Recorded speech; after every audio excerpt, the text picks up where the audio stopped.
Hare Krishna Prabhu, can you please speak a little bit loud? Yeah, I will speak. 1 minute. Are you able to share this? Are you able to see the screen? Yes, Prabhuji, we are able to see the screen. Okay. So today's verse is Srimad Bhagavad Gita, chapter 9, verse 11. இன்று பகவத் கீதையில் chapter 9 பதம் 11 காண இருக்கிறோம். So let me read the verse. Ajnanati mahamuda manisham tanum ashritam parambhavam ajananto mama bhuta maheshwaram. Fools deride me when I descend in the human form. They do not know my highest transcendental nature as the supreme lord of all that be. இந்த 11வது ஸ்லோகத்தின் பொருளை நாம் இப்போது காண்போம். மனித உறவில் நான் தோன்றும் பொழுது முட்டாள்கள் என்னை ஏளனம் செய்கின்றனர். எனது பரம இயற்கையை, அதாவது இருப்பவை அனைத்திற்கும் நானே உன்னத உரிமையாளன் என்பதை அவர்கள் அறியார்கள். In the commentary, in the purport, Prabhupada has written that the personality Godhead who conducts creation, maintenance and annihilation of the cosmic manifestation cannot be a human being, and the material body cannot perform all these wonderful creation and annihilation at a regular intervals. Srila பிரபுபாதர் இந்த ஸ்லோகத்தின் பொருள் உரையில் கூறுகின்றார், இந்த உலகத்தில் படைக்கப்பட்டு காக்கப்படும் மற்றும் அழிக்கப்படும் அனைத்திற்கும் மூலப்பொருளானவர் மனித உருவில் இருப்பது இயலாது, மனித உருவம் கிடையாது என மிக அழகாக விளக்குகின்றார். In Brahma Samhita it is said that Yasaiga Nisvasha Kalam Davalambe Jivanti Loma Vilaja Jagadanda Nada Vishur Mahan Sahasya Kala Sesha Govindam Adi Purusham Tamaham Bhajami. It is when Supreme Lord exhales, millions and trillions of universes come out of his pores, hair, skin pores. And when he inhales, all of them enter inside, and that is the duration of Brahma. So, foolish people who think that human Krishna's body, Lord Vishnu's body is made of matter, should think whether it is possible to create millions and trillions of universes from his body. And when the dissolution takes place, when the annihilation takes place, all the jivas go and rest in his person, rest in the Supreme Lord Vishnu's abdomen. பிரம்ம சம்ஹிதையிலும் இதுவே மிக விளக்கமாக கூறப்படுகின்றது. அதாவது பரம்பொருள் விஷ்ணு ஆனவர் அவர் தனது மூச்சு விடும் பொழுது மற்றும் மூச்சை உள்ளிழுக்கும் பொழுது ஆயிரக்கணக்கான கோடிக்கணக்கான பிரபஞ்சங்கள் உருவாகின்றது. அவர் ஒவ்வொரு முறை மூச்சு விடும் பொழுதும் கோடிக்கணக்கான பிரபஞ்சங்கள் உருவாகி அவர் மூச்சு உள்ளிழுக்கும் போது அவ்வாறு படைக்கப்பட்ட பிரபஞ்சங்கள் அவர் உள்ளே செல்கிறது என அழகாக விளக்குகின்றது. In Laghu Bhagavadamrita, how Supreme Lord creates material cosmos is beautifully explained. It says, Vishnostha Trimi Rupani Purushakyani Ato Vidahu Ekam Tu Matu Sashru. The first Vishnu will create the Mahat, which is the ingredients for the material cosmos. Dvitiyam Anda Samsitam. The second Vishnu. First Vishnu is the Mahavishnu or Karnodakasa Vishnu. Second Vishnu is the Kshirodakasa Vishnu. Dvitiyam Anda Samsitam. Kshirodakasa Vishnu will enter into all universes, all andas. And third Vishnu, Tritiyam Sarva Bhujastam. Third Vishnu is second Vishnu is Karna Garbhodakasa Vishnu. Third Vishnu is Kshirodakasa Vishnu. Kshirodakasa Vishnu will enter into all atoms and matter as Paramatma. இதுவே பாகவத லகு இதுவே மற்ற வேத சாஸ்திரங்களிலும் கூறப்படுகின்றது. விஷ்ணுவானவர் 3 உருவங்களில் 3 குணாவதாரங்களில் உள்ளார். முதலானவர் மகாவிஷ்ணு, இரண்டாமவர் கர்ப்போதகசாயி விஷ்ணு மற்றும் மூன்றாமவர் க்ஷீரோதகசாயி விஷ்ணு. அந்த மூன்றாம் ஆக அவதாரம் எடுக்கும் க்ஷீரோதகசாயி விஷ்ணுவே அனைத்து உயிர்களின் பரமாத்மாவாக உருவெடுக்கிறார் என மிகவும் தெளிவாக விளக்கப்பட்டுள்ளது. So foolish people who consider Krishna to be having a human body, considering Supreme Lord as a human, should think whether it is possible for a human to do all this. இதை உணராதவர்களே, இதை உணர்ந்து அறியாதவர்கள் முட்டாள்களே அவர்கள் நினைத்துக் கொள்கிறார்கள் இது அனைத்தும் படைக்கப்பட்டது ஒரு மனித உருவில் இருப்பவரே. ஆனால் அவர்கள் கூற முடியுமா இவ்வாறு இத்தனை அண்ட சராசரங்களை படைப்பவர் ஒரு மனித உருவில் இருக்க முடியுமா என கூறுங்கள். We will go in detail how creation takes place in Bhagavad, 3rd canto. The creation is said to be the carnal side. Vishnu will glance into the Prakriti, material nature, and impregnate it, agitate it, and there will be first stage of Pradhana, and then from Pradhana there will be Prakriti, and from that Mahat Tattva. Vishwasti Trini Rupani, Ekam to Mahat Srishti. That is the Mahat Tattva. Who will create the Mahat Tattva? Ingredients of the material cosmos. From Prakriti, Mahat Tattva will come, and from Mahat Tattva, Kala, time will come, and from time, false ego will come, and from false ego, there are 3 types of false ego: Vaikariga, Taijasa, and Tamasa. இங்கு நாம் இந்த திரையில் காண்பது போல முதலில்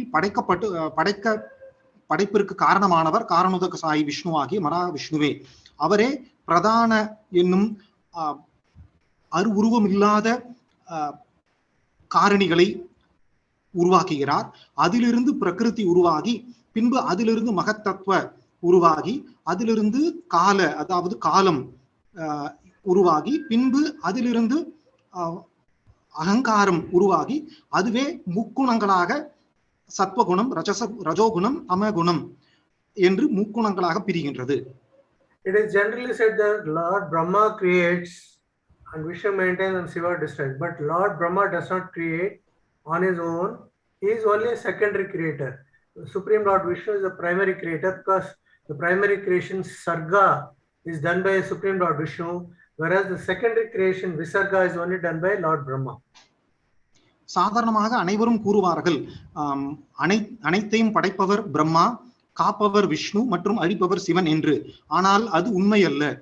அனைத்திற்கும் முதலில் படைப்பவர், அனைத்தையும் முதலில் படைப்பவர் சர்க்கம் எனப்படும் என்று அது அழைக்கப்படுகிறது.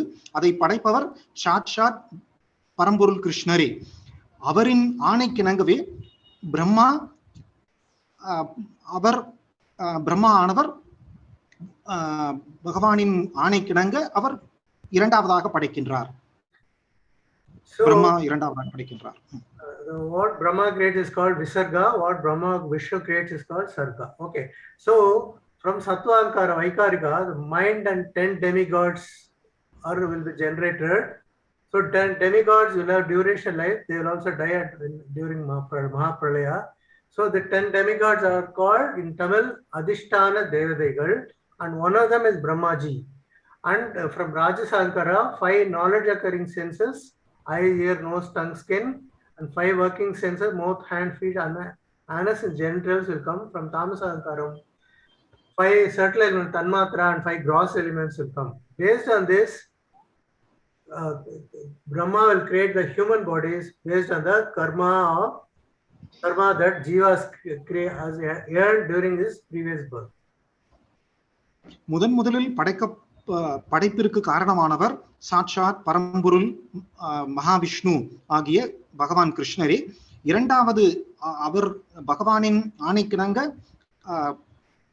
பிரம்மா அவர்கள் இரண்டாவதாக விசர்க்கம் என கூறப்படுகின்றது படைக்கின்றார். இந்த திரையில் காண்பது போல சத்வகுணத்திலிருந்து மனம் மற்றும் 10 அதிதேவதைகள் உருவாகிறார்கள். அந்த 10 அதிதேவதைகளில் ஒருவர் தான் பிரம்மா ஆனவர். ரஜகுணத்திலிருந்து செயல்படும் இயந்திரங்கள், நம் உடலில் உள்ள செயல்படும் இயந்திரங்கள், அதாவது கண், மூக்கு, காது, தொடு உணர்ச்சி, நாக்கு, இவை படைக்கப்படுகின்ற ரஜோகுணத்திலிருந்து. மற்றும் தமச குணம், அதிலிருந்து நிலம், நீர், காற்று, ஆகாயம் ஆகியவை படைக்கப்படுகின்றது. So fools must consider how from a material body millions and trillions of units will come, and how a creation take place at regular intervals, and when it destroyed, how they will enter into the body of Mahavishnu. Supreme Lord is where to be having a body made of matter. How all these things are possible? பரம்பொருள் கிருஷ்ணர் அல்லது மகாவிஷ்ணுவானவர் அவரது உடல் வந்து பௌதிகம் ஆக இருந்தால் இத்தனை படைப்பு எப்படி சாத்தியமாகும்? We have seen that how creation takes place. Now we will see how destruction takes place, annihilation of the universe.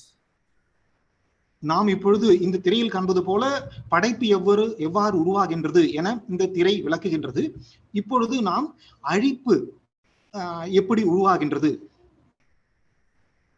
In 12th canto Bhagavad, Vyasadeva has explained there are 4 types of pralayas. One is Naimatika Pralaya, Prakriti Pralaya, and there are other 2 types of pralaya related to the Jiva Rasis.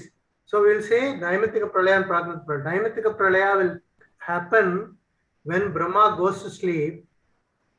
At that time, there are 14 planetary systems. All of us know that we live in a place where there are 14 planetary systems, as seen in this picture.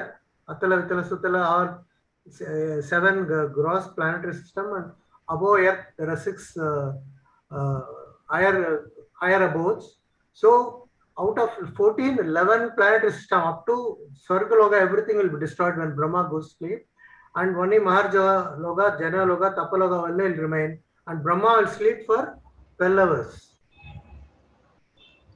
இந்த திரையில் காண்பது போல நாம் லோகங்கள் 14 உள்ளது. மேலும் அழிப்பு என்பது 4 வகைப்படும் என காணலாம். அதில் முதலாவது பிரம்மா அவர்கள் அவரது இரவில் தூங்க செல்லும் பொழுது இந்த திரையில் காண்பது போல உள்ள அத்தல, பாத்தால, ரசாதல, மகாதல, தலதல, தலாதல, சுதல, வித்தல, அத்தல, பூலோக, இந்த பூலோகத்தில் தான் நாம் இருக்கின்றோம். மகர லோகம் வரைக்கும் அனைத்தும் 11 லோகங்கள் அழியும். அதாவது பிரம்மா அவர்கள் நித்திரைக்கு செல்லும் பொழுது ஜனலோக, தபலோக, சத்தியலோக இதை தவிர்த்து மீதி 11 லோகங்களும் அழிந்துவிடும். இதுவே முதல் வகையான அழிப்பு என கூறப்படுகின்றது. So in Bhagavad Gita chapter 8:17, Krishna says, Sahasraga Paryatam Aharyat Brahmano Vidu Ratrim Vigam Sahasram Teho Ratra Udavajana. By human calculation, 1000 ages taken together form the duration of Brahma's day, and such is also duration of his night. அதாவது பகவத்கீதையிலும் ஸ்லோகம் 17 8வது அத்தியாயத்தில் கூறப்படுகின்றது, பிரம்மாவின் பகல் நேரம் 12 மணி நேரம், இரவு நேரம் 12 மணி நேரம். அந்த ஒவ்வொரு பகல் நேரம் வந்து 1000 சதுர் யுகங்களை கொண்டது பகல் நேரம். அது போலவே அவரது பிரம்மாவின் இரவானது 1000 சதுர் யுகங்களை கொண்டது என இந்த ஸ்லோகம் கூறுகின்றது. We all know we have the cycle of Satya, Treta, Dwapara, Kali Yuga. Kali Yuga lasts a duration of 4,32,000 years, and Treta, Dwapara Yuga is 2 times the Kali Yuga, Treta Yuga is 3 times the Kali Yuga, Satya Yuga is 4 times the Kali Yuga. So we add up all that, you will get 43,20,000 years, which is the duration of 1 Divya Yuga. ஒரு திவ்ய யுகா என்பது சத்தியுகா, திரேதா யுகா, துவாபரா யுகா மற்றும் கலியுகா வை கொண்டதே ஒரு திவ்ய யுகா ஆகும். பிரம்மாவின் ஒரு பகல் நேரமானது 1000 திவ்ய யுகங்களை கொண்டது. மேலும் நாம் இப்பொழுது வாழும் கலியுகமானது 4,32,000 வருடங்கள் கொண்ட ஆயுள் கொண்டது. துவாபரா யுகமானது கலியுகத்தை விட 2 மடங்கு, திரேதா யுகமானது கலியுகத்தை விட 3 மடங்கு மற்றும் சத்தியுகமானது கலியுகத்தை விட 4 மடங்கு ஆயுள் கொண்டது. இந்த அனைத்தையும் கூட்டினால் 43,20,000 ஆண்டுகள் ஆகும். இது ஒன்றே, இந்த 43,20,000 என்பதே ஒரு சதுர்யுகமாகும். இவ்வாறே 1000 சதுர்யுகங்கள் கொண்டதே பிரம்மாவின் ஒரு பகல் பொழுது. So if you multiply 43,20,000 into 1000, it will become 432 crores years. So 432 crores years will be the 12 hours of Brahma. That means the time Brahma will have different time duration, and in Earth planet there is different time duration. ஒரு சதுர்யுகமானது 43,20,000 என நாம் கண்டோம். அது போலவே பிரம்மாவின் ஒரு பகல் பொழுதில் 1000 சதுர்யுகங்கள் இருக்கிறது. இது இந்த 1000 இன்டு 43,20,000 நாம் பெருக்கினால் 43 கோடி வருடங்கள் பிரம்மாவின் ஒரு பகல் பொழுது. இது போலவே பிரம்மாவின் இரவு பொழுதும் 432 கோடி ஆண்டுகள் பிரம்மாவின் இரவு பொழுது. You all know the story of Brahma Vimona Leela, where Brahma stole the cows and cowherd boys, and Brahma stole the cows and cowherd boys and took them to Brahmaloka swiftly in 1 second and hid them there. He hid them in Brahmaloka and came back swiftly to Vrindavan. But 1 year has passed. That means Brahma's 1 second is 1 year in Earth planet. So Brahma's 12 hours is 432 crores years. நம் அனைவருக்கும் தெரியும், பாகவதத்தின் 10வது பதத்தில் பிரம்ம விமோகன் லீலா உள்ளது. அதில் அந்த பிரம்ம விமோகன் லீலாவில் பகவான் பிரம்மாவானவர் விருந்தாவனத்திற்கு வந்து அவர் அங்கிருக்கும் பசு மற்றும் கோப நண்பர்களை அவர் எடுத்து சென்று விடுவார், கடத்தி சென்று அவர் பிரம்மலோகத்திற்கு கூட்டி சென்று விடுவார். அவர் அவ்வாறு செய்த நொடி, அந்த செய்த காலமானது அவரது, அதாவது பிரம்மாவின் காலத்தில் ஒரு கணப்பொழுது ஆகும். ஆனால் அதுவே நம் பூமியில் ஒரு வருடமாக கணக்கிடப்படுகிறது. So similarly, Brahma will, when Brahma goes to sleep, there will be 432 crores, goes to sleep, there will be pralaya, and 432 crores years, the jivas, there will be partial annihilation. All the jivas who are not able to go to the spiritual world will go and rest in Supreme Lord's, Vishnu's abode, in a resting place, in a sleeping stage. அதுபோலவே நாம் முன்பே கண்டது போல 432 கோடி ஆண்டுகள் இந்த உலகத்தில் இந்த உயிர்வாழிகளானது வசிக்கும். வெவ்வேறு ரூபங்களில், வெவ்வேறு லோகங்களில் வசிக்கும். பின்பு பிரம்மாவின் இரவு பொழுது 432 கோடி ஆண்டுகளில் இந்த மோட்சம் அடையாத உயிர்வாழிகள், அதாவது மோட்சம் அடைந்த உயிர்வாழிகள் வேறு, அதாவது ஆன்மீக உலகத்திற்கு சென்றுவிடும். அவ்வாறு மோட்சத்தை அடையாத உயிர்வாழிகளானது பிரம்மாவின் இரவு பொழுதில் மகாவிஷ்ணுவின் உடலில் நித்திரையில் இருப்பார்கள்.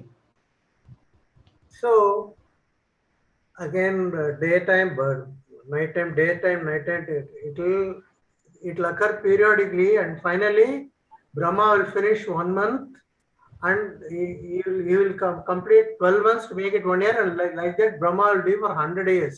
So Brahma's 100 years is 311 trillion 40 billion solar years.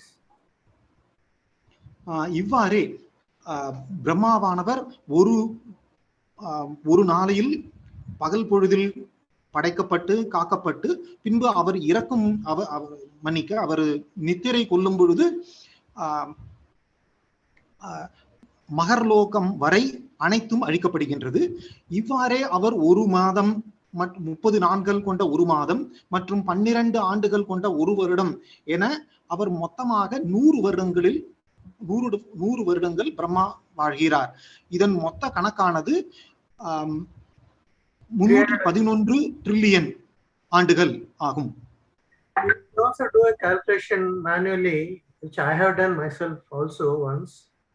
You multiply 432 crores into 2 to make it 24 hours, multiply by 30 to make it 1 month, multiply by 12 to make it 1 year, and multiply 100, you will get 311 trillion 40 billion years. This Prabhupada has mentioned very beautifully in Bhagavad Gita purport. நாமே இந்த கூட்டல் கழித்தல்களை நாம் போட்டு பார்க்கலாம். அதாவது பிரம்மாவின் 12 மணி நேரமானது 432 கோடி ஆண்டுகள். அது 2ஆக பெருக்கி, அதாவது ஒரு நாளானது 432 கோடி பெருக்கல் 2.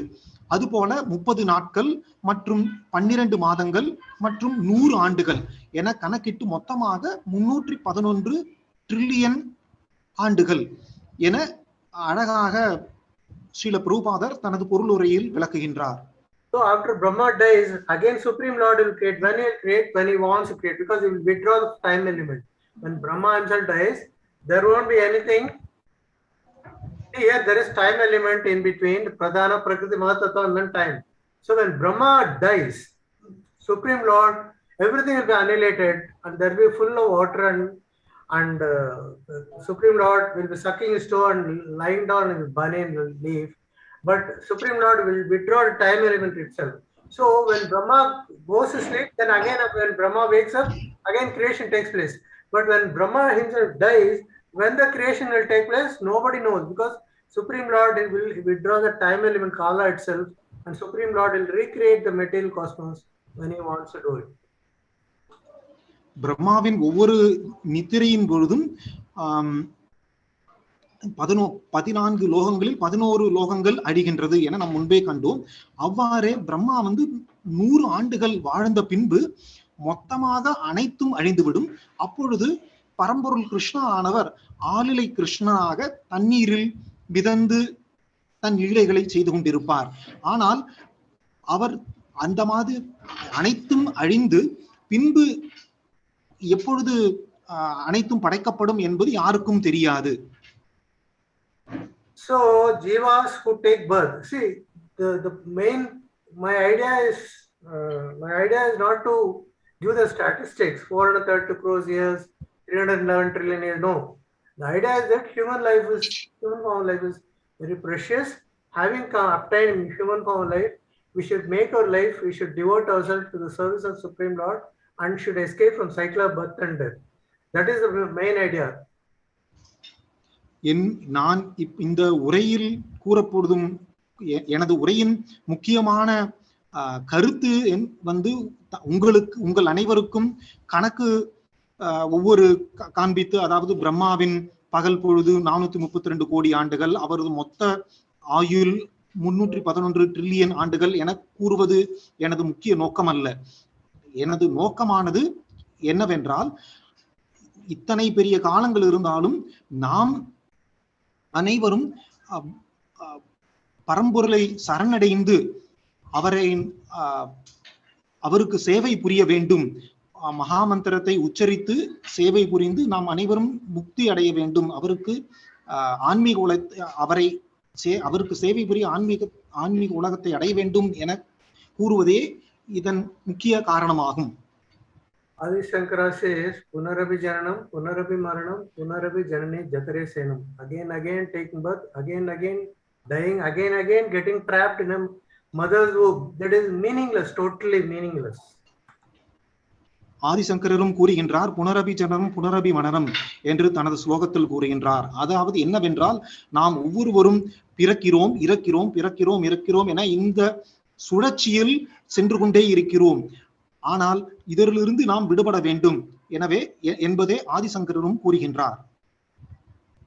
So fools must think whether a material body can accommodate infinite number of jivas when material world is annihilated, or whether a material body can create trillions or billions of universes. They should think all these things and come to a conclusion whether Krishna's body is material or spiritual. சிலர் கூறுவது போல பரம்பொருள் கிருஷ்ணரின் உடலானது பௌதீகம் என கூறுபவர்கள் இத்தனை கணக்குகளையும் கண்டு அவரது படைப்புகளையும் கண்டு பின்பு அவர்கள் தங்கள் வாதத்தை அவர்களே சரி செய்து பார்த்து கொள்ளட்டும். அதாவது பௌதீக உடல் பகவான் பௌதீக உடல் கொண்டிருந்தால் இத்தகைய படைப்பையும் இத்தகைய சக்தி வாய்ந்த அனைத்து லோகங்களையும் அவரால் படைக்கப்பட முடியுமா என அவர்களை சிந்தித்து பார்த்து கொள்ளட்டும். So there is another verse in Vishnu Chakravarti Thakur's commentary in Bhagavad Gita that Manushyam Tanum Asritam means the original Manushyam Tanum Asritam doesn't mean that Krishna is having material human form. He is having original spiritual human form, which is from pure Brahman, which is higher than everything else. நாம் இந்த திரையில் காண்பது போல ஸ்ரீல விஸ்வநாத சக்கரவர்த்தி தாக்கூர் அவர்கள் மானுஷம் தனம் ஆசிரிதம் என்பதன் பொருளாக என்ன கூறுகிறார் என்றால், கிருஷ்ணரின் உடலானது பௌதீக உடல் உறுப்புகளோ அல்லது பௌதீக தன்மை கொண்டதல்ல. அவரது பகவான் ஸ்ரீ கிருஷ்ணரின் உடலானது ஆன்மீக தன்மை கொண்டது என விளக்குகின்றார்.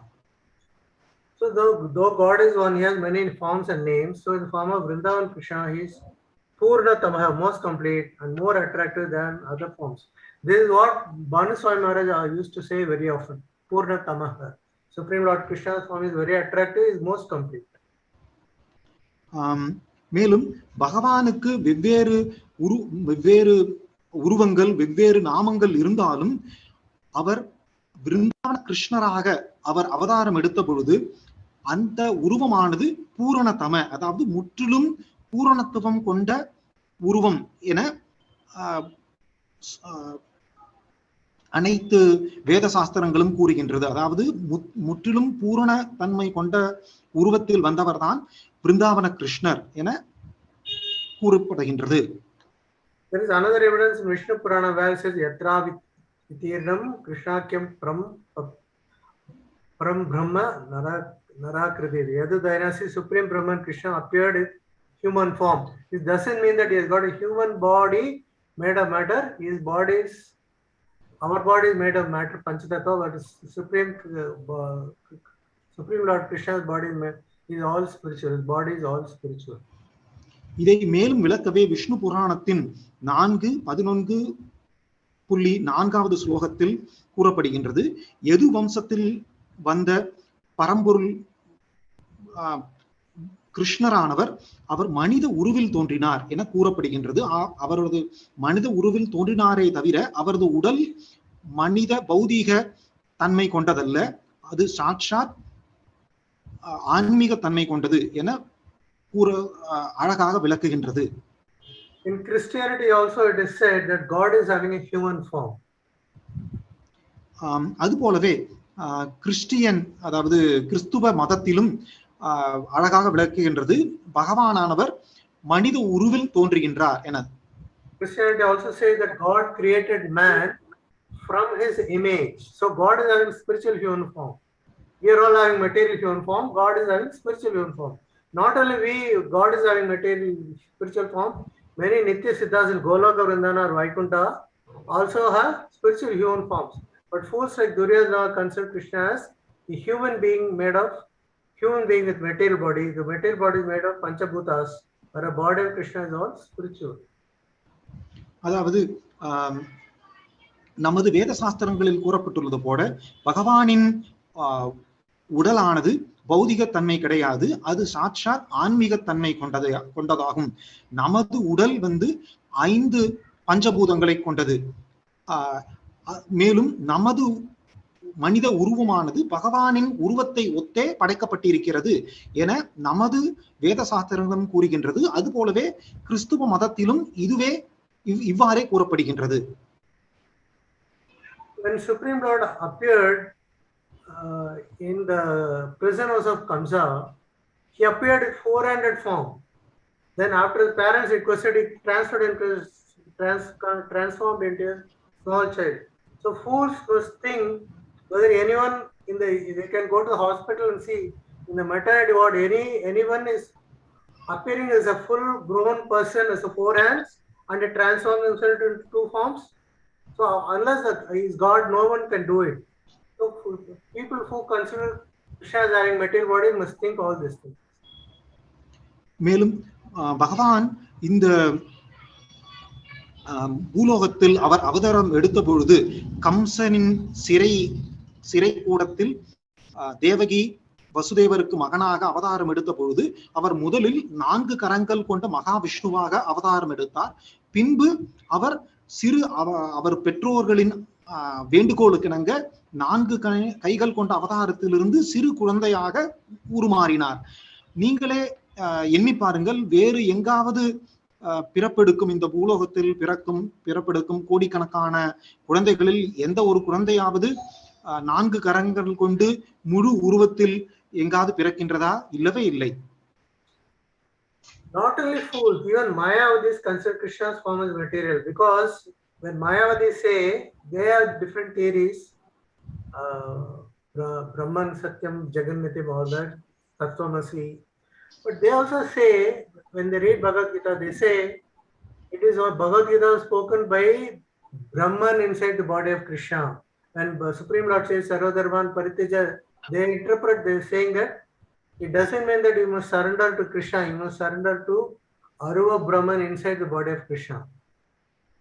மேலும் மாயாவாதிகள் மற்றும் அரூபவாதிகள் என்ன கூறுகிறார்கள் என்றால், பகவான் கிருஷ்ணர் பிருந்தாவனத்தில் அவதாரம் எடுத்து கோகுலத்தில் பிறந்து பிருந்தாவனத்தில் வாழ்ந்து அவர் பகவத்கீதையை கூறியது பகவான் ஸ்ரீ கிருஷ்ணர் கிடையாது, அது பிரம்மன் ஆகும். பிரம்மன் தான் அவரது மனத்திலிருந்து, கிருஷ்ணரின் மனத்திலிருந்து கூறினார். ஆகவே நாம் பகவான் ஸ்ரீ கிருஷ்ணரை வழிபட தேவையில்லை, நாம் அந்த அரூப சொரூபத்தில் உள்ள பிரம்மனை வழிபட்டால் போதும், நாம் அனைவரும் கடவுளே, நாம் அனைவரும் இறந்த பின்பு அந்த பிரம்மனுடன் இரண்டாக கலந்து விடுவோம் என்று உரைப்பவர்கள் மாயாவாதிகள் மற்றும் அரூபவாதிகளாகும். இது முற்றிலும் தவறான கருத்து. To counter this, Prabhupada has written translated verse, Avyaktam Vyaktim Apanam Manyante Mam Abudhe Parambhav Ajantam Amavem Anuttamam. That is, unintelligent men who do not know me, who think that I am Supreme Personality God, Krishna was impersonal before, and now I assume this personality. Due to their small knowledge, they do not know my higher nature, which is imperishable and supreme. மேலும் இதற்கு எதிர்வாதமாக ஸ்ரீல பிரபுபாதர் தனது பொருளுரையில் பகவத்கீதையின் 7வது அத்தியாயம் 24வது ஸ்லோகத்தில் கூறுகின்றார், மூடர்கள் மற்றும் அறிவில்லாதவர்களே, நான் இந்த உலகத்தில் தோன்றும் பொழுது அவர்களும் அந்த உலகத்தில் தோன்றுவது பௌதீக தன்மை கொண்ட உடலே என நினைத்துக் கொண்டிருக்கிறார்கள். அவ்வாறு நினைப்பவர்கள் முட்டாள்கள் மற்றும் மூடர்கள் என அந்த பொருளுரையில் ஸ்ரீல பிரபுபாதர் விளக்கமாக கூறுகின்றார். Another verse, Krishna says, Brahmanohi Pratistham, I am the base of impersonal Brahman. So Mayavadis cannot say Brahman only became Krishna, because Krishna very clearly says, I am the base of impersonal Brahman. Brahmanohi Pratisthaham. மேலும் பகவான் ஸ்ரீ கிருஷ்ணரே இவ்வாறு மாயாவாதிகளின் வாதம் தவறானது என அவரது பகவத்கீதையில் 14வது அத்தியாயம் 27வது ஸ்லோகத்தில் பிரம்மனோஹி பிரதிஷ்டாகம் என கூறுகின்றார். அவர் என்ன கூறுகிறார் என்றால், இந்த அரூப உருவத்தில் உள்ள பிரம்மனின் மூலமே நான் தானே அந்த பிரம்மனையும் படைத்தவன் என மிக தெளிவாக பகவான் ஸ்ரீ கிருஷ்ணர் தனது பகவத்கீதையில் கூறுகின்றார். There is an interesting similarity between the fools of material world and Vrijavasis also. Sorry, Prabhuji, can you please repeat? There is an interesting similarity between the atheists, fools of material world who do not think Krishna and Bhagavan, and Vrijavasis also in Vrindavan, because they also do not think Krishna is Bhagavan. மேலும் ஒரு மிகவும் நம்பத்தகுந்த அல்லது ஒரு ஒற்றுமை ஒன்று உள்ளது. அதாவது மாயாவாதிகள் மற்றும் விரஜவாசிகள் இருவருக்கும் ஒரு சிறிய ஒற்றுமை உள்ளது. அது என்னவென்றால், விரஜவாசிகள் அவர்கள் பகவான் ஸ்ரீ கிருஷ்ணர் பிருந்தாவனத்தில் அவரது லீலையை புரிந்த பொழுது அவர் பகவான் இல்லை என அவர் பகவான் தான் என அவர்கள் நம்பவில்லை. ஆனால் அரூபவாதிகள் என்ன கூறுகிறார் என்றால், அது போலவே அரூபவாதிகள் அது பகவானே, அவ்வாறு அவதாரம் எடுத்த பகவான் ஸ்ரீ கிருஷ்ணர் அது சாட்சாத் பரம்பொருள் கிடையாது என அரூபவாதிகள் கூறுகின்றார்கள். Because the intimacy with Krishna, the Vrijavasis think that Krishna is not Bhagavan. Because of அவ்வாறு அந்த விரஜவாசிகள் ஏன் அவ்வாறு அவதாரம் எடுத்த சாட்சாத் பரம்பொருள் பகவான் ஸ்ரீ கிருஷ்ணர் கிடையாது என அவர்கள் ஏன் நம்பிக்கொண்டிருக்கிறார்கள் என்றால், அவர்கள் அவருடன் மிகவும் நெருக்கமான நட்பு, நெருக்கமான உறவு கொண்டிருந்தார்கள். அத்தகைய மிகவும் பிணைக்கப்பட்ட நெருங்கிய உறவு, நெருங்கிய அன்பு பாசம் கொண்டிருந்த காரணத்தினால் பகவான் கிருஷ்ணரை அவர்கள் பகவான் என அவர்கள் எண்ணிக்கொள்ளவில்லை. One time Krishna sent Uddhava as a messenger to give solace to Vijayavasi, because when Krishna went to Mathura from Vrindavan, he made a promise that he will come back after finishing business in Mathura, but he never came back. So he sent Uddhava as a messenger, and Uddhava went to Yasoda and Nanda Maharaja and said, "Don't cry. Krishna Supreme Lord is pervading all everywhere. We are crying." But Yasoda and Nanda Maharaja said, "Don't talk all this. Your Krishna may be Supreme Lord. My Krishna is milk-fed child. He is my own boy. He is my own son." They never agreed that Krishna is Supreme Lord. மேலும் பகவான் ஸ்ரீ கிருஷ்ணர் அவர் விருந்தாவனத்திலிருந்து அக்ரூருடன் செல்லும் பொழுது, நான் திரும்பி வருவேன், நீங்கள் யாரும் கவலைப்பட வேண்டாம், வருத்தம் கொள்ள வேண்டாம் என நந்த மகாராஜர், யசோதா தேவி மற்றும் அங்கிருக்கும் விருந்தாவனவாசிகள் அனைவரிடமும் கூறி சென்றார். ஆனால் அவர் மதுரா சென்ற பின் அவரால் திரும்பி வர முடியவில்லை பல்வேறு காரணங்களால். அதனால் அவர் ஆறுதல் அளிக்கும் வண்ணம் உத்தவரை பார்த்து, நீங்கள் விருந்தாவனம் சென்று அங்கு இருக்கும் நந்த மகாராஜர் மற்றும் யசோதா தேவி ஆகியவர்களை பார்த்து ஆறுதல் கூறி வருமாறு கேட்டுக்கொண்டார். ஆனால் அது போலவே உத்தவரும் விருந்தாவனம் அவரை பார்த்து கூறினார், பகவான் ஸ்ரீ கிருஷ்ணர் இப்பொழுது இங்கு வர முடியவில்லை, விருந்தாவனத்திற்கு திரும்பி வர முடியவில்லை, அவரே அனைத்தையும் படைத்த பரம்பொருள், ஆகவே நீங்கள் அனைவரும் வருந்த வேண்டாம், கவலைப்பட வேண்டாம் என உத்தவர் கூறினார். அதற்கு பதிலளிப்பதாக யசோதா தேவி என்ன கூறினார் என்றால், உங்கள் கிருஷ்ணர் வேண்டுமானால் அவர் பரம்பொருள் கிருஷ்ணராக இருக்கலாம், நீங்கள் வழிபடும் மதுராவில் உள்ள கிருஷ்ணர் உங்களுக்கு பரம்பொருளாக காட்சியளிக்கலாம், ஆனால் இங்கு லீலைகள் புரிந்த கிருஷ்ணர் அவர்கள் வெண்ணெய் உண்ட கிருஷ்ணர், சிறிய பாலகனாகும் என யசோதா தேவி கூறினார். See, there's a difference between pure Vatsalya of Yasoda and Devaki's Vatsalya. Pure Vatsalya Yasoda, whereas Devaki Vatsalya is mixed with Jnana and Aishwarya. So Devaki is saying in one verse in Bhagavatam that at the time of this, we saw that how everything enters into the body of Supreme Lord at the time of annihilation of the universe. So if I tell that body has taken birth from my womb, people will ridicule me, nobody will believe me. But even though Yasoda saw Krishna's universal form in the mouth of Krishna, she forgot it because of the influence of Yogamaya, and she always thought Krishna as her son only. So there is a difference in mood of Devaki and Yasoda. வாத்சல்ய பாவம் என்பது தாயுள்ளமாகும். அதுவே யசோதையின் வாத்சல்ய பாவத்திற்கும் தேவகி மகாராணியின் வாத்சல்ய பாவத்திற்கும், அதாவது தாயுள்ளத்திற்கும், அதாவது யசோதை மற்றும் தேவகியின் தாயுள்ளத்திற்கும் மிகுந்த வேறுபாடுகள் உள்ளது. யசோதா தேவியின் தாயுள்ளமானது அவர்கள் கிருஷ்ணரே பரம்பொருள், அனைத்தையும் படைத்த பகவான் என்று அவரால் ஏற்றுக்கொள்ள முடியவில்லை. அதன் காரணம் என்னவென்றால் அவர் மிகுந்த பாசம் கொண்டிருந்தார். யசோதா தேவியானவர் கிருஷ்ணரின் வாயில் அண்ட சராசங்களை கண்டபொழுது கூட அவர் பகவான் ஸ்ரீ கிருஷ்ணரே அங்கு அவதாரம் எடுத்திருக்கிறார் என்று அவரால் நம்ப முடியவில்லை. So what happened when Krishna already finally killed Kamsa and released Devaki and Vasudeva from the prison, but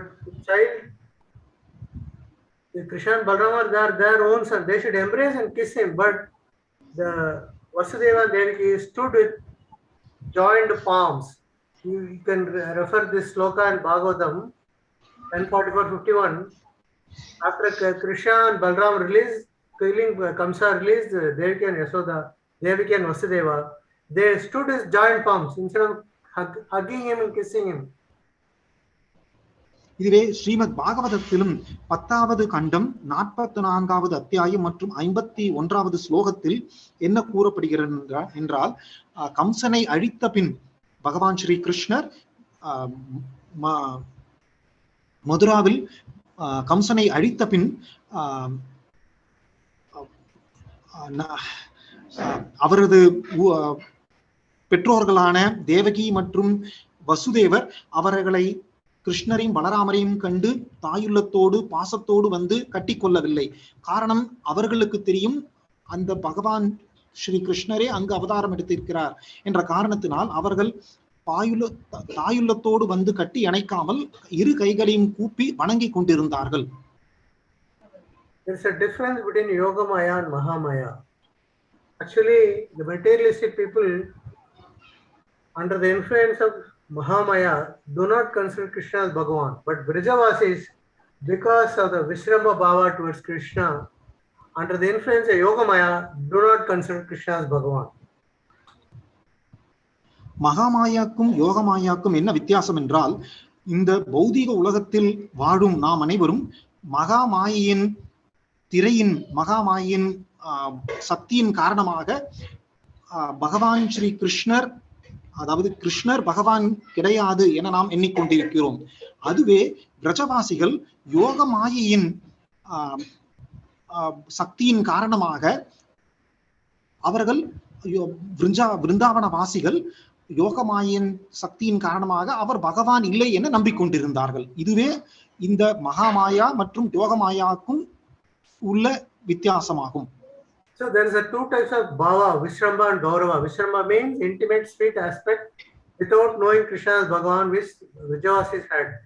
Gaurava means majestic aspect with reverence and awe and reverence, knowing that Krishna is Supreme Lord. There is a difference between Vishramba Bhava and Gaurava Bhava. மேலும் இங்கு இந்த திரையில் காண்பது போல விஸ்ரம்ப பாவ மற்றும் கௌரவ பாவம் என இரண்டு இருக்கிறது. விரஜவாசிகள், நான் முன்பே கூறியது போல விரஜவாசிகள் கொண்டிருந்தது விஸ்ரம்ப பாவா ஆகும். அவர்கள் இந்த யோகமாயின் விஸ்ரம்ப பாவ சக்தியின் காரணமாக அவர்கள் அங்கு இருந்த கிருஷ்ணர் பரம்பொருள் இல்லை என அவர்கள் எண்ணிக்கொண்டிருந்தார்கள். அதுவே கௌரவ பாவ என்பது என்னவென்றால், அவ்வாறு நமக்கு தெரியும் கிருஷ்ணரே பரம்பொருள் என மிகவும் பக்தியோடும் பயபக்தியோடும் மரியாதையோடும் வணங்குவதே கௌரவ பாவா ஆகும்.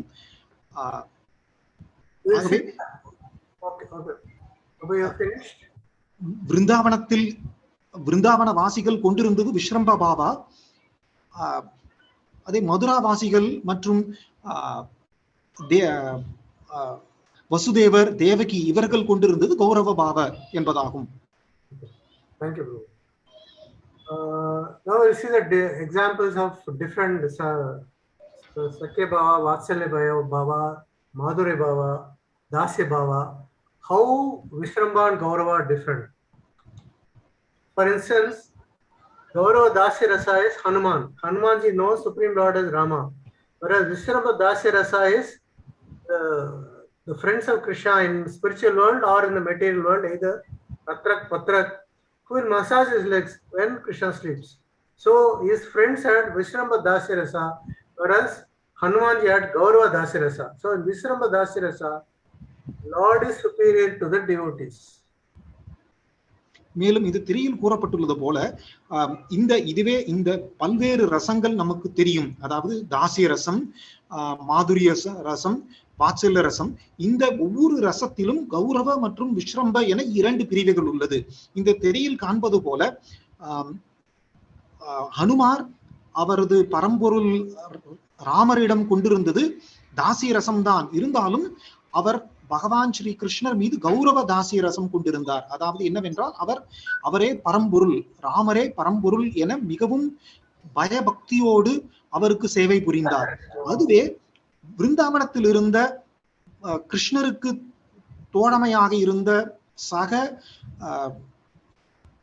தோழர்கள், கோப தோழர்கள் அவர்கள் கிருஷ்ணரின் வெவ்வேறு லீலைகளை கண்டிருந்தாலும் கூட அவர்கள் அந்த தாசிய பாவத்தில் அவருக்கு பணிவிடை புரியவில்லை. அவர்கள் மிகவும் நட்புடன் கொண்டு விஸ்ரம்ப தாசிய பாவத்தில் இருந்த காரணத்தினால் அவர் வெவ்வேறு லீலைகள் கொண்டிருந்தாலும் அவர்கள் மிகவும் பாசத்துடன் மிகவும் பற்றுதலுடன் இருந்தார்கள். Gaurav Sakya Rasa example is Arjuna. Arjuna was previously talking to him. He used to call me by names, but When he saw Vishwarupa, he got scared. Now Arjuna understood Krishna as Supreme Lord. Whereas in Subal and Madhumangal, do not in spiritual world or Golaka Vrindana or in material world Gokula Vrindavan, they do not know Krishna is Bhagavan. So if Krishna's party is defeated in the game, Krishna has to carry Madhumangal or somebody on his shoulder. The Madhumangal's feet will touch Krishna's shoulder. So they are not afraid of it because they do not know Krishna is Bhagavan. So Vishrambha in Vishrambha Sakya Rasa, Lord is equal to the devotee. அதுபோலவே நாம் இந்த திரையில் இப்பொழுது காண்பது போல சாக்கியரசம், சாக்கியரசம் என்றால் நட்புடன் பழகுவது, இந்த நட்புடன் நண்பர்கள் போல பழகுவது. இந்த சாக்கிய ரசத்திலும் இரண்டு வகைகள் உள்ளது, கௌரவ சாக்கியரச மற்றும் விஸ்ரம்ப சாக்கியரச. கௌரவ சாக்கியரச என்பது மிகவும் பயபக்தியுடன் இருந்தது. அதற்கு உதாரணம் அர்ஜுனர் கிருஷ்ணரை கண்ட விதம். அர்ஜுனர் அவருக்கு பகவான் ஸ்ரீ கிருஷ்ணரை அவரது முழு சொரூபத்தை விஸ்வரூப தரிசனத்தை கண்ட பின் அவர் கௌரவ சாக்கியரசம் கொண்டிருந்தார். அதுவே விருந்தாவனத்தில் இருந்த மதுமங்கல் மற்றும் பல்வேறு அவர்களது சுபல் மற்றும் மதுமங்கல் ஆகிய அவரது கோப தோழர்களாவர் அவ்வாறு அவர்கள் காணவில்லை. அவர்களும் அவர்களுக்கு நண்பர்களே, ஆனால் அவர்கள் விஸ்ரம்ப சாக்கிய ரச கொண்டு இருந்த காரணத்தினால் அவர்கள் சில சமயம் பகவானுடன் போட்டியிட்டு கிருஷ்ணர் தோற்ற பின்பு கிருஷ்ணரின் முதுகில் ஏறி அவர்கள் சவாரி செய்தார்கள். அவ்வாறு இருக்கும் பொழுது சில சமயம் மதுமங்கல் என்னும் கோப தோடரின் கால்கள் பகவானின் உடல் மீது படும். இருந்தாலும் அது அவர்கள் தவறாக எண்ணவில்லை. இதன் காரணம் என்னவென்றால் அவர்கள் விஸ்ரம்ப சாக்கிய ரசம் கொண்டு இருந்தார்கள். In Gaurava Vatsalya Rasa, Devaki knows that Krishna is Supreme Lord. So she did not embrace Krishna when she was released from the prison. Whereas in Vishramba Vatsalya Rasa, Yasoda will punish Krishna for stealing butter. Krishna gets scared. It is not that Krishna will think, oh, I am Supreme Lord, I should act as if I am afraid. No. Krishna will really get scared. Acharyas have given explanation, Krishna will really get scared. When Yasoda is going to bind Krishna to mortar, she will cry really. And this is astonishing to the Acharyas, to the devotees. And Krishna will enjoy that pastime. So in Vishramba Vatsalya Rasa, devotee is superior to the Lord. மேலும் இது திரையில் காண்பது போல வாத்சல்ய என்பது தாயுள்ளம் கொண்டதாகும். மதுராவில் தேவகியும் வசுதேவரும் கொண்டிருந்தது கௌரவ வாத்சல்ய ரசமாகும். அவர்கள் கம்சனின் சிறையிலிருந்து விடுவிக்கப்பட்டவுடன் அவர்கள் பகவான் ஸ்ரீ கிருஷ்ணரை சென்று கட்டி அணைக்கவில்லை. காரணம் என்றால் அவர்கள் மிகவும் பயபக்தியுடன் அவர்கள் கைகளை கூப்பி வணங்கி கொண்டிருந்தார்கள், தேவகியும் வசுதேவரும். அந்த பாவமானது கௌரவ வாத்சல்ய ரசமாகும், அதாவது தாயுள்ளத்தில் கௌரவ பாவமாகும். இதே விஸ்ரம்ப யசோதா தேவி விருந்தாவனத்தில் கொண்டிருந்து விஸ்ரம்ப வாத்சல்ய ரசமாகும், விஸ்ரம்ப தாயுள்ளம். அதாவது ஒரு முறை பகவான் ஸ்ரீ கிருஷ்ணர் வெண்ணையை திருடிவிட்டு ஓடும் பொழுது யசோதா தேவியானவர் கைகளில் குச்சியை எடுத்துக்கொண்டு அவரை துரத்தி கொண்டிருந்தார். அதை கண்டு பகவான் ஸ்ரீ கிருஷ்ணர் மிகவும் பயந்து நடுங்கினார், மிகவும் அஞ்சி அவர் அழத் தொடங்கினார். பல்வேறு ஆச்சாரியர்கள் அவர்கள் பொருளுரில் கூறுகிறார்கள், பகவான் ஸ்ரீ கிருஷ்ணர் அந்த சமயத்தில் நடிக்கவில்லை, அவர்கள் நிஜமாகவே யசோதையின் கையில் உள்ள குச்சியை கண்டு மிகவும் பயந்து நடுங்கினார். அந்த அத்தகைய வாத்சல்ய தாயுள்ளமானது விஸ்ரம்ப வாத்சல்ய ரசம் என கூறப்படுகின்றது. Gaurav Madhurya Rasa and Vishram Madhurya Rasa. Gaurav, one day Rukmini, after Krishna ate, Rukmini was fanning Krishna. Then Krishna teased Rukmini. Rukmini, you made a big mistake by marrying me. I am a cowherd man. You come from a royal family. You should have married a royal king. Even now it's not too late. You marry a suitable king. Rukmini just fainted. She got scared. Whereas in Vishrama Madhurya Rasa, Radharani is the other way, it is ulta. Radharani and Vishaka will chastise Krishna. இதுவே அது போலவே மாதுரிய ரசத்திலும் இரண்டு வகைகள் உள்ளது என இந்த நாம் திரையில் காண்கிறோம். கௌரவ மாதுரிய ரச கொண்டிருந்ததுக்கு உதாரணமாக ருக்மணி மற்றும் கிருஷ்ணரின் ஒரு லீலையை நாம் காணலாம். ஒரு சமயம் பகவான் ஸ்ரீ கிருஷ்ணர் மிகவும் விளையாட்டுத்தனமாக ருக்மணியிடம் கூறுகின்றார், ருக்மணியே, நீங்கள் மிகவும் ராஜ பரம்பரையில் தோன்றியவர்கள், ஆனால் நானோ ஒரு சிறிய எது குலத்தில் பிறந்தவன், மாடு மேய்க்கும் குலத்தில் பிறந்து வளர்ந்தவன். ஆகையால் உங்களுக்கு ராஜவம்சத்தில் பிறந்த உங்களுக்கு மிகவும் பொருத்தமானவர் ஒரு இளவரசரே ஆகும், நான் கிடையாது என கிருஷ்ணர் விளையாட்டுத்தனமாக கூறினார். ஆனால் அவ்வாறு பகவான் கிருஷ்ணர் கூறியதை கேட்டவுடன் ருக்மிணி தேவியானவர் மயங்கி சரிந்து விட்டார். இதன் காரணம் என்னவென்றால் அவர் கௌரவ மாதுரிய ரச பாவத்தில் கொண்டிருந்தது. அதுவே பிருந்தாவனத்தில் ராதா மற்றும் கிருஷ்ணர் கொண்டிருந்தது விஸ்ரம்ப மாதுரிய தசை. இங்கு அதாவது பிருந்தாவனத்தில் ராதையை கண்டு கிருஷ்ணர் பயந்தார். ராதை மற்றும் பிற கோபியர்கள் கிருஷ்ணரை எள்ளி நகையாடுவார்கள், அவரை வம்பு கிடுப்பார்கள். அதை கண்டு கிருஷ்ணர் பயந்து கொள்வார். இதுவே விஸ்ரம்ப மாதுரிய ரசமாகும். In Gorgon Maharaj lectures, one of the Gorgon Maharaj lectures, who lived in Puri, most of you must be knowing. He was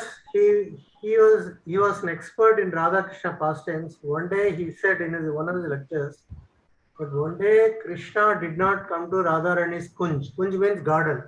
So Lalita Shaka decorated garden of Radharani, thinking that Krishna is going to come. Krishna never came. Then suddenly they realized from Chandravali's kunj, our assistant came and told Krishna will not come, Krishna is in Chandravali's kunj. So Radha started crying uncontrollably, and Vishaka became very angry. And Vishaka cursed that Krishna, one day Krishna should cry like this. That is why Krishna is coming as Chaitanya Mahaprabhu and crying like Radharani. So Gorgon Maharaj was telling the external reason for Chaitanya Mahaprabhu's appearance and confidential internal reason for Chaitanya Mahaprabhu's appearance. The third reason is Vishaka cursed Krishna so that Krishna became Chaitanya Mahaprabhu and cried. You see this history of Chaitanya Mahaprabhu is crying like Radharani for Krishna. பூரியில் ஜெகநாதரின் பூரியில் வாழ்ந்த கௌர கோவிந்த் மகாராஜ் அவர்கள் ஸ்ரீல பிரபுபாதரின் சீடர். அவர் ஒரு முறை தனது உரையில் கூறுகின்றார், சைத்தன்ய மகாபிரபு அவதாரம் எடுத்ததன் காரணம் என்ன என மிகவும் அழகாக விளக்கியுள்ளார். அதாவது அவர் அவதாரம் எடுத்து கிருஷ்ணரே சைத்தன்ய மகாபிரபுவாக அவதாரம் எடுத்து ராதையின் பாவத்தில் இருந்தது காரணம் என்ன, அவர் ஜெகநாதரை கண்டவுடன் அவரது கண்களிலிருந்து ஆறு போல கண்ணீர் பெருகெடுத்ததன் காரணம் என்ன என்பதை அழகாக விளக்கியுள்ளார். அதன் காரணம் என்னவென்றால் கௌர கோவிந்த் மகாராஜ் அவர்கள் கூறியிருக்கிறார், அதன் காரணம் விசாகா தேவியின் சாபமே. ஒரு முறை விசாகா தேவியானவர் அவர் மிகவும் ராதாராணியின் மிகவும் உற்ற தோழியாவர். அவர் ஒரு முறை ராதா தேவியின் தோட்டத்தை மிகவும் அலங்கரித்து கிருஷ்ணரின் வருகைக்காக காத்து கொண்டிருந்தார்கள். ஆனால் அன்று கிருஷ்ணர் ராதையின் தோற்றத்திற்கு வரவில்லை. பின்பு அவர்களுக்கு செய்தி கிடைக்கின்றது, கிருஷ்ணர் சந்திராவளியின் தோற்றத்திற்கு சென்று விட்டார் என. இதை கேட்டவுடன் ராதா ராணியானவர்கள் கிருஷ்ணர் வரவில்லை, அவர் சந்திராவளியின் தோற்றத்துக்கு சென்று விட்டார் என்பதை கேட்டவுடன் ராதா ராணி மிகவும் கண்ணீர் பெருக்கெடுத்து அழ ஆரம்பித்து விட்டார். இதன் காரணமாக மனம் பொறுக்காத விசாகா தேவி, அவரது தோழியான விசாகா தேவி, இது போலவே நீங்கள் அழுவது போலவே பகவான் ஸ்ரீ கிருஷ்ணரும் அவரும் அழட்டும், உங்களை பார்த்து எண்ணி மனம் உருகி ஏங்கி அழட்டும் என விசாகா தேவியானவர் சாபமிட்டார். அதன் காரணமாகவே பகவான் ஸ்ரீ கிருஷ்ணர் மகாபிரபு சைத்தன்யராக அவதாரம் எடுத்து ராதா பாவத்தில் இருந்து பகவான் ஸ்ரீ கிருஷ்ணரை எண்ணி அவர் கண்களில் இருந்து ஒவ்வொரு முறையும் பகவான் ஸ்ரீ கிருஷ்ணரை எண்ணும் பொழுது கண்களில் இருந்து ஆறு போல கண்ணீர் பெருக்கெடுத்தது என கௌர கோவிந்த் மகாராஜ் மிகவும் அழகாக கூறியிருக்கின்றார். Gorgon Maharaj said that this is the third reason for Chaitanya Mahaprabhu's appearance. First reason, the external reason, Anarpita Sarim Chirat Karnaya Atirana Kalo Samarpada Unnada Ujjwala Rasam. The Unnada Ujjwala Rasam, to give the Hare Krishna Mahamantra came. And the confidential reason is Sri Radha Pranayama Kidrishava Sadhyani Ena Adbhuta Madhurima Kidrishava. What is Radharani's enjoyment in me? Why Radharani is enjoying something special in me? I want to taste that. So Krishna came as Muda Radharani. But the third reason for Chaitanya Mahaprabhu's appearance is Vishaka's curse. Vishaka curse, Krishna, today my Radharani is crying uncontrollably. One day you should also come and cry like that for Krishna. So Krishna came as Chaitanya Mahaprabhu and cried for Krishna himself. அதாவது பகவான் ஸ்ரீ கிருஷ்ணர் சைத்தன்ய மகாபிரபுவாக அவதாரம் எடுத்ததற்காக 3 காரணங்கள் உள்ளதாக கௌரகோவிந்த் மகாராஜ் அவர்கள் கூறுகின்றார். முதலாவது காரணம் இந்த மகா மந்திர சங்கீர்த்தனை, அதாவது இந்த கலியுகத்தில் மகா மந்திரமாகிய ஹரே கிருஷ்ணா கிருஷ்ணா கிருஷ்ணா ஹரே ஹரே ஹரே ராம ராம ராம ஹரே ஹரே என்னும் நாம சங்கீர்த்தனை பரப்புவது முதலாவது காரணமாகும். இரண்டாவது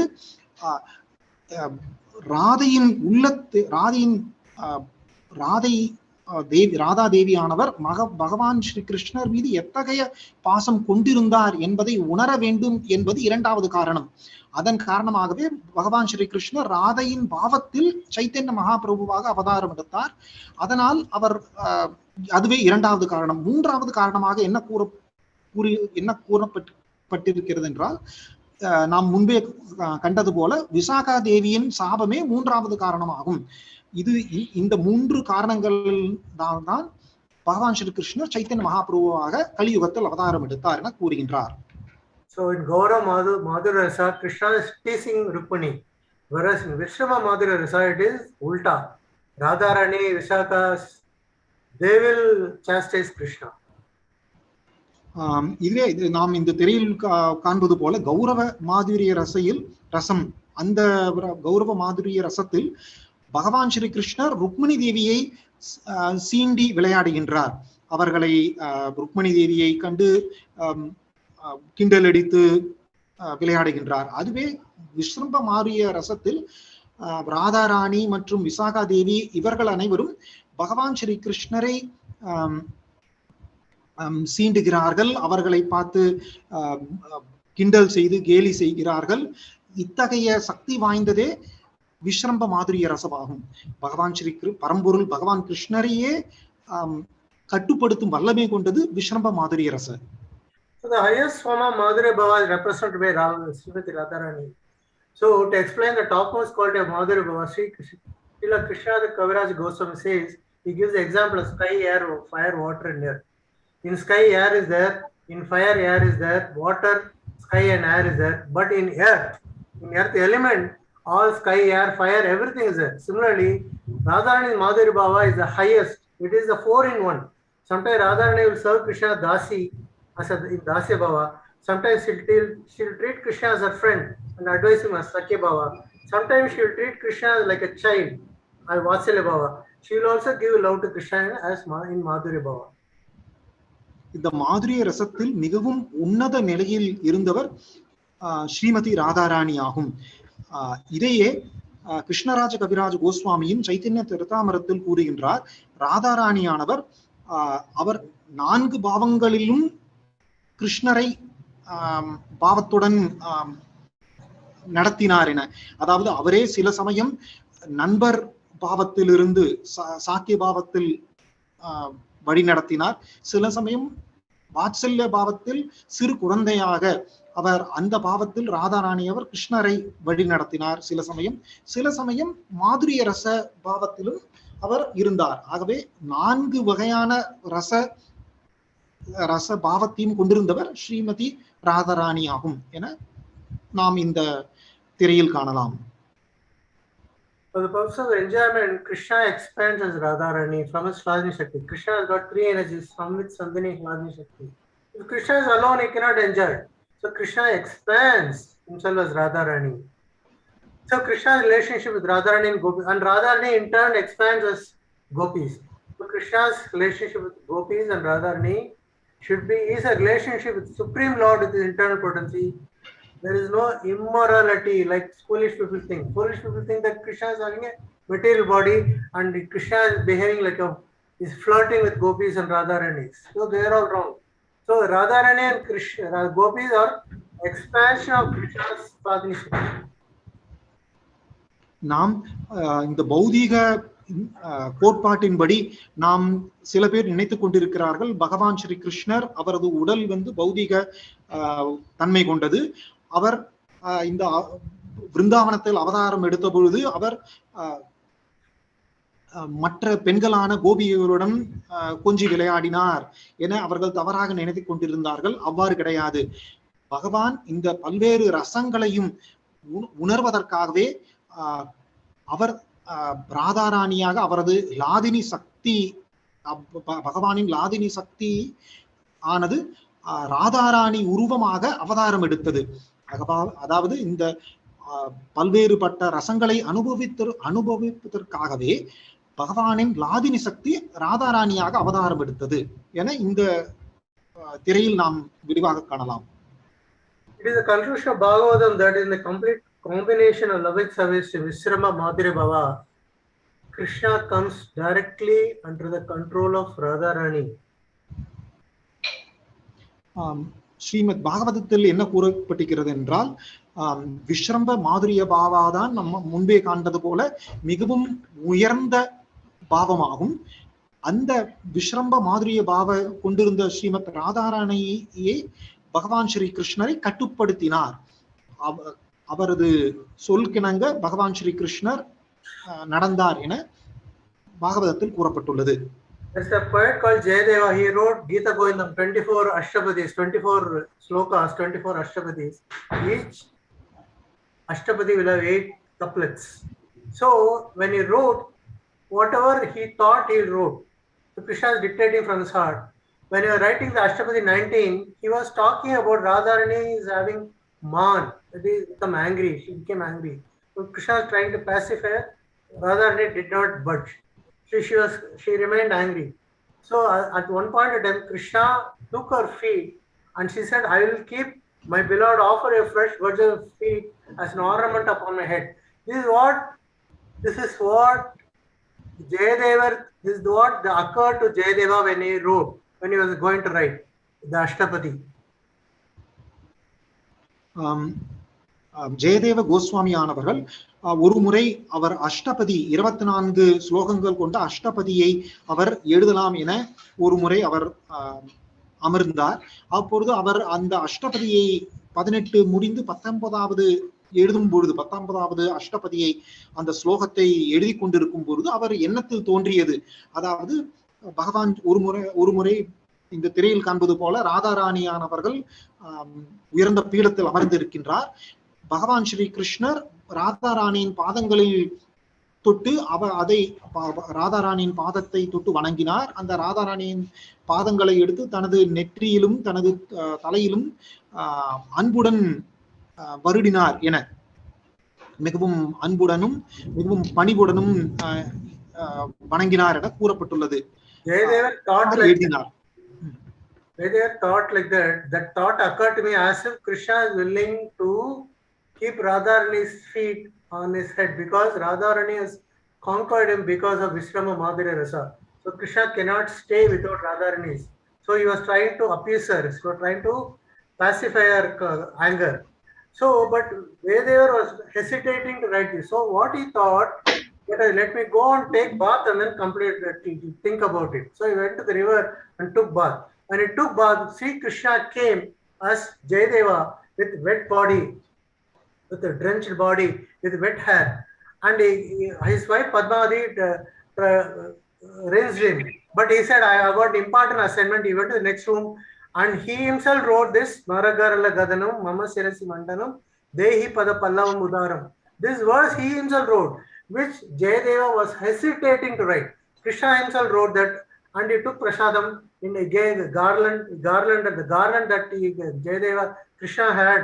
He garlanded his Padmavati, the Jayadeva's wife, and he went away. After some time, real Jayadeva came and was surprised. Why you are eating? I have not yet eaten. She said, you came now. And you immediately went to the room and wrote something which you want to write. Then Jayadeva fainted. Then when he got up, he took Padmavati's feet and kept on his head. Said, you are more fortunate. I did not see Krishna. You are seeing Krishna. Prabhu, it's okay. Sorry, I gave a long statement. No, Prabhuji, it's okay. இந்த இவ்வாறு ஜெயதேவ கோஸ்வாமி ஆனவர் அவர் 18 அஷ்டபதியை எழுதி முடித்த பின்பு 19வது எழுதும் பொழுது அவருக்கு இந்த மாதிரி ஒரு எண்ணம் தோன்றியது. அதாவது அவரது எண்ணத்தில் ராதாராணியானவர்கள் மிகவும் கோபத்தில் இருந்தார்கள். அந்த கோபத்தை தணிப்பதற்காக பகவான் ஸ்ரீ கிருஷ்ணர் ராதாராணியின் பாதங்களை எடுத்து மிகவும் அன்புடனும் பரிவுடனும் மரியாதையுடனும் ராதாராணியின் பாதங்களை எடுத்து தனது நெற்றியில் தனது தலையில் வைத்துக் கொண்டார் என அந்த காட்சியானது அவரது எண்ணத்தில் தோன்றியது. ஆனால் ஜெயதேவர் இந்த காட்சியை எழுதுவதற்கு மிகவும் தயங்கினார். இது எவ்வாறு சாத்தியம்? பகவான் ஸ்ரீ கிருஷ்ணர் எவ்வாறு ராதாராணியின் பாதங்களை எடுத்து தனது தலையில் வைத்துக் கொண்டிருந்தார் என எப்படி எழுதுவது என தயங்கினார். அந்த அவரது எண்ணத்தில் தோன்றி இருந்ததை எழுதுவதற்கு தயங்கினார். ஆகவே அவர் என்ன நினைத்தார் என்றால், ஜெயதேவர் இருக்கட்டும், நான் இந்த 19வது அஷ்டபதியை இப்பொழுது எழுதவில்லை, நான் சென்று நீராடி விட்டு வந்த பின்பு நான் எழுதுகிறேன், அது அப்பொழுது என்ன தோன்றுகிறது என பார்க்கலாம் என அந்த 18 எழுதி முடித்த பின்பு 19வது எழுதாமல் அவ்வாறே விட்டுவிட்டு அவர் நீராடச் சென்றார். ஆனால் அவர் நீராடச் சென்றிருந்த சமயம் பகவான் ஸ்ரீ கிருஷ்ணரே ஜெயதேவரின் உருவத்தில் அவரது இல்லத்திற்கு வந்தார். அவது ஜெயதேவர் போலவே அந்த உருவத்தில் வந்து அவர் மிகவும் ஈரமான உடையுடன், அதாவது ஒருவர் நீரில் குளித்து விட்டு வந்தால் எப்படி இருப்பார்களோ ஈரமான உடையின் வருவார்கள் என்ன அல்லவா, அது போலவே பகவான் ஸ்ரீ கிருஷ்ணர் ஜெயதேவரின் ரூபத்தில் அவரது வீட்டிற்கு வந்தார். அப்பொழுது பத்மாதேவியானவர், அதாவது ஜெயதேவரின் மனைவி பத்மாதேவியானவர், என்னது இப்பொழுதுதான் நீங்கள் சென்றிருந்தீர்களே, நீராட செல்கிறேன் என கூறி சென்றிருந்தீர்களே, என்ன அதற்குள் வந்து விட்டீர்களே என கேட்டார் பத்மாவதி தேவியானவர்.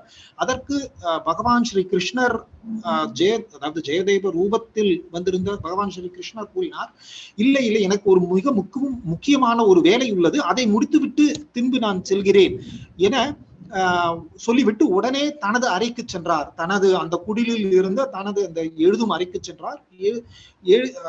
எழுதும் அறைக்கு சென்று பகவான் ஸ்ரீ கிருஷ்ணரே இங்கு நீங்க திரையில்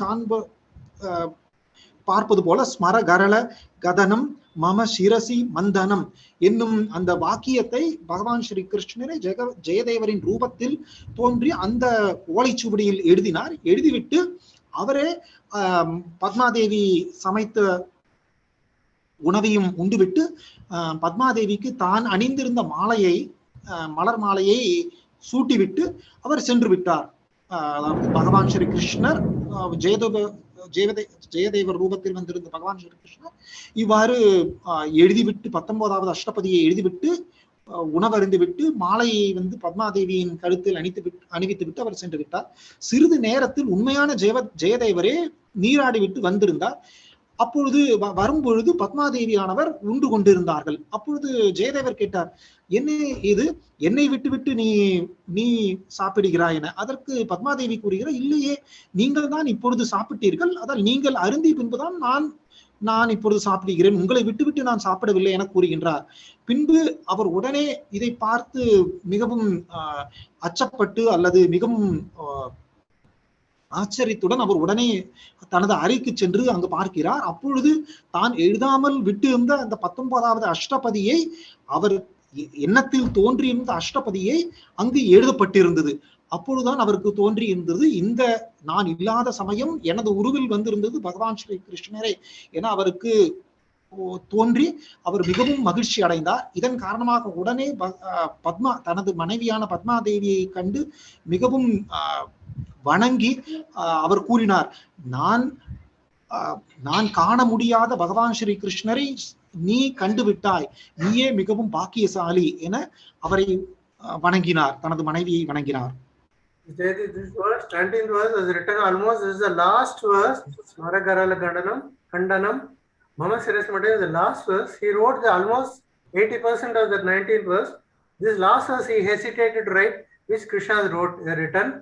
So he became very happy, and he fainted when he saw the words that has been written by Krishna himself. He fainted when he got up. He took his wife's feet and kept in his head, and he told, "You have seen Krishna, I have not seen. So you are fortunate."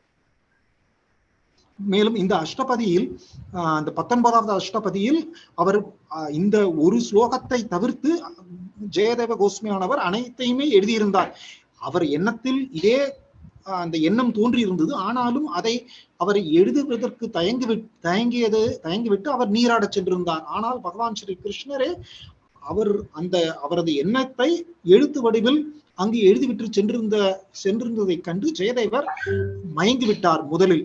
பின்பு அவர் மயக்கம் தெளிந்து எழுந்து தனது மனைவி பத்மாதேவியை அவரது பாதங்களை எடுத்து தனது சிரசில் வைத்து, நீயே உண்மையான பக்தை, நீயே என்னை விட மிகவும் உயர்ந்தவர், சிறந்தவர். ஏனென்றால் பகவான் ஸ்ரீ கிருஷ்ணர் எனக்கு காட்சி அளிக்கவில்லை, ஆனா உனக்கு காட்சி அளித்தார் என தனது மனைவி பத்மாதேவியை பார்த்து மிகவும் மனம் உருகி கூறினார். But to conclude, let's understand that the relationship between Radha and Krishna. Radha is one with and different from Krishna. Radharani, how can it be one and same time Radharani is different from Krishna? Radharani is Shakti and Krishna is Shaktiman. So the sun and sunshine, just like sun and sunshine.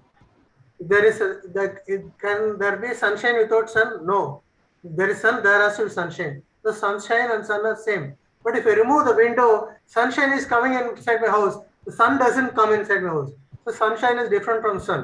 So similarly, Radharani is one with Krishna.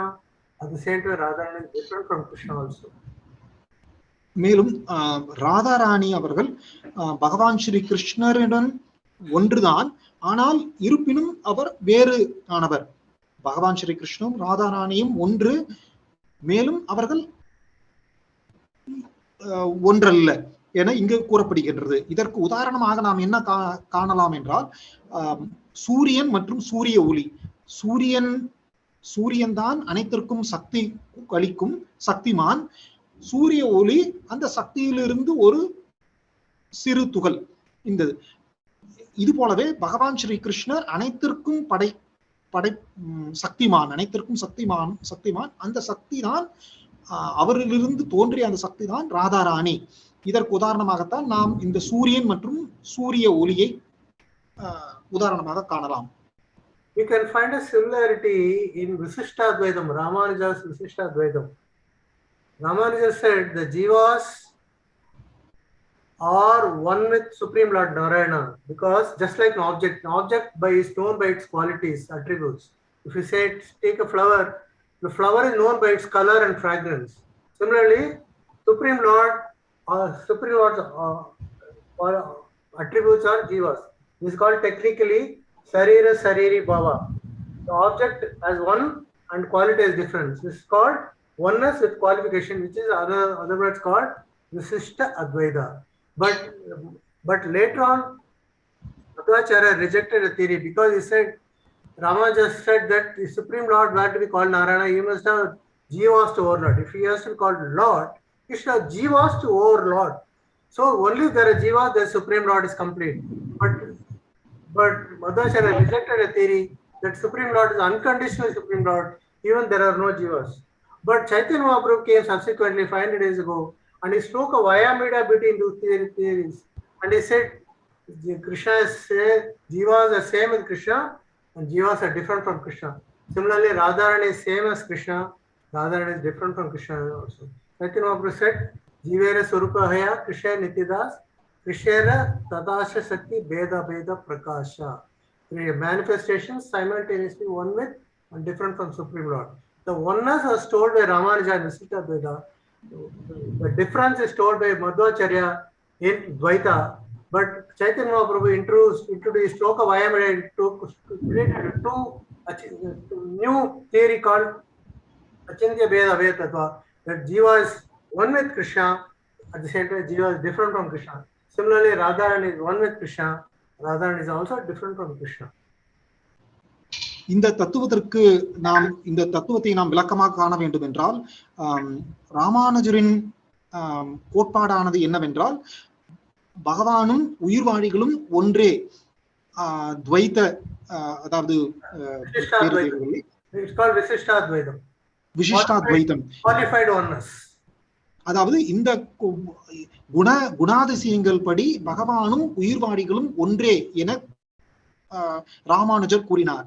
ஆனால் அதற்கு பின்பு வந்த மத்வாச்சாரியர் உயிர்வாடிகளும் பரம்பொருளும் வெவ்வேறானவை, வெவ்வேறு குணாதிசயங்கள் கொண்டவை என மத்வாச்சாரியர் கூறினார்.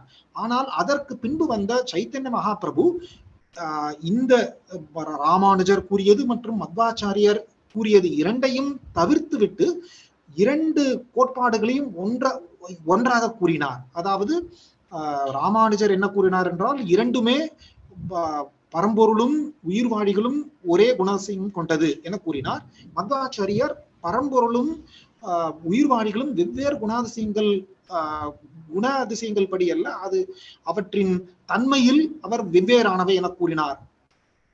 சைத்தன்ய மகாபிரபுவானவர்கள் அச்சிந்திய பேத அபேத தத்துவ, அதாவது ஒரே சமயத்தில் பரம்பொருளும் உயிர்வாழிகளும் குணாதிசயப்படி ஒன்றே, ஆனால் தன்மை, அதாவது அதனுடைய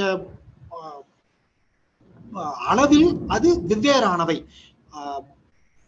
உயிர்வாழி மிகவும் சிறியது, அதுவே பரம்பொருளானவர் எல்லையில்லா சக்தியும் எல்லையில்லா அளவையும் கொண்டிருப்பவர் என அழகாக அச்சிந்திய பேத அபேத தத்துவ எனும் சைத்தன்ய மகாபிரபு விளக்கினார். இவ்வாறே ராதாராணியானவர் கிருஷ்ணர் உடன் குணாதிசயத்தில் ஒன்றே, அது போலவே அவர் வெவ்வேறானவர். இருவர்களும் வெவ்வேறானவர், ஒருவர் சக்தி, இன்னொருவர் Shaktimaan. Chaitanya Mahaprabhu introduced Achintya Beda Gaudiya Vaishnava Sampradaya. In Gaudiya Vaishnava Sampradaya, we take the middle position. We don't say Jivas and Krishna are one, or we don't say Krishna, Jivas and Krishna are different. We take the middle position. So Jivas are one, at the same time Jivas are different from Krishna. So Krishna, when he wants to enjoy, if he is alone he cannot enjoy, so he expands himself as Radharani and gopis, so he enjoys with them. Similarly, Krishna, he wants to enjoy, he expands himself as Tathasya Shakti, which are Jivas, we are all Jivas. We are expansion. Mama Ivamsa Jiva Loke Jiva Bhutasana. Krishna says in Bhagavad Gita. So Krishna is not to enjoy, he expands himself as Radharani and gopis, and Krishna also expands himself as Jivas, that is, we are all Jivas. Mama Ivamsa Jiva, we are Amsa of Krishna. So we have the moral, the today's class, what I am trying to conclude is, the material world is created and annihilated regular intervals. It is foolish attempt to remain material world. There is no happiness, tangible happiness in material world. We should remain, we have all come under the Prabhupada's family. We should surrender to Krishna and escape from cycle of birth and death and go back to Krishna. Hare Krishna. எனது இறுதி உரையாக நான் என்ன கூற விளைகிறேன் என்றால், இவ்வாறு பகவான் மிகவும் சக்தி வாய்ந்தவர். அவர் தன்மையில் ஒன்று, ஆனால் அவரது அளவில் உயிர்வாழிகளும் பகவானும் வெவ்வேறு ஆனவை என நாம் அச்சிந்திய பேத அபேத தத்துவ என்று நாம் கண்டோம். இறுதியாக நாம் கூறுவது என்னவென்றால், நமது இஸ்கான் அல்லது கௌடிய பரம்பரையின் வழியாக நாம் பகவானை சரணடைந்து அவருக்கு தொண்டு புரிய வேண்டும். இது ஒன்றே முழுமுதல் குறிக்கோள், முழுமுதல் பயன் என நான் கூறி இந்த உரையை இத்துடன் முடிக்கின்றேன். ஆகவே நாம் அனைவரும் மகாமந்திரத்தை கூற வேண்டும்.